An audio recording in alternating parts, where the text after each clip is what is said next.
ஒரு பாட்டிமா வந்து விறக தூக்கிட்டு வழியில நிக்கிறாங்க. ஐயோ ஐயோ. அப்ப பார்த்து ஒரு தம்பி அப்படியே ஜீப்ல வரான்.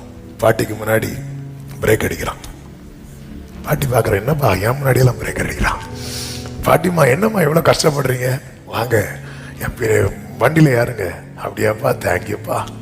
பின்னாடி யார் இருந்தாச்சு. வண்டி போயிட்டு இருக்கும்போது ஐயோ ஏம்மா வயிறு திரும்பி பார்த்தா பாட்டி இருக்கிறாங்க, விறகு தலையிலே இருக்கு. பாட்டி, என்ன பாட்டி நீங்க அந்த விறகு வைக்கல, உனக்கு எதுக்குப்பா கஷ்டம், எனக்கு இடம் தந்ததே பெரிய விஷயம். இனி என் விறகுக்கும் கூட இன்னைக்கு நிறைய பேர் இப்படிதான் இருக்கிறோம். அக்கினி, ஐயோ ஆமா, அது போட்டுருங்க, போட்டுரு. உங்கள் கவலைகளை எல்லாம் அந்த பலிபீடத்தை பாரு, உனக்கு பதிலாய் பலியாகிற ஒரு ஆட்டுக்கடா, அந்த சிலுவையை பாரு, அதுல போடு. ஆமென். ஆண்டவர் சொல்றல்ல, கவலைகளை எல்லாம். ஆமென். அதுல போட்டீங்கன்னா நம்ம போட மாட்டேங்கிறோம், அப்படியே வச்சுட்டே சுமந்துட்டே இருக்கணும். ஆமென்.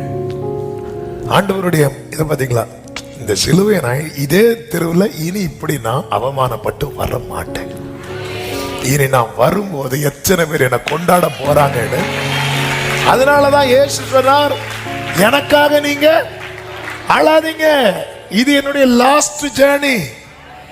லாஸ்ட் ஜேர்னினா இந்த சிலுவையை தூக்கிட்டு அரை நிர்வாணமாய் பரியாசம், நிந்தை, என் முகத்துல துப்புறது, என்னை தூஷிக்கிறது, இதெல்லாம் நான் இந்த ட்ராக்ல நடந்துட்டேன்னு வச்சுக்கோங்களேன், இந்த அவ்வளவு பிரச்சனையும் சால்வ் ஆயிடும்.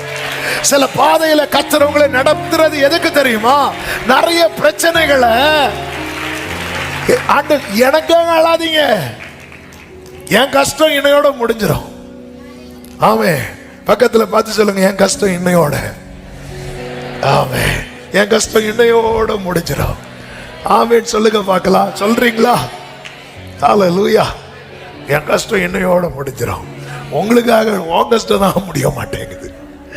உனக்காக நான் எனக்காக நான் நேத்து நைட் அழுதுட்டேன். கெத்செமனே தோட்டத்தில் அழுதார்ல, அப்ப கர்த்தர் தம்முடைய தூதனை அனுப்பி பலப்படுத்தினார்ல, என் கஷ்டம் என்னையோட முடிஞ்சிடும். என்னுடைய ஃபியூச்சர் எப்படி இருக்கும் தெரியுமா, என் ஆத்துமா வருத்தத்தின் பலனை கண்டு நான் திருப்தியா இருப்பேன்.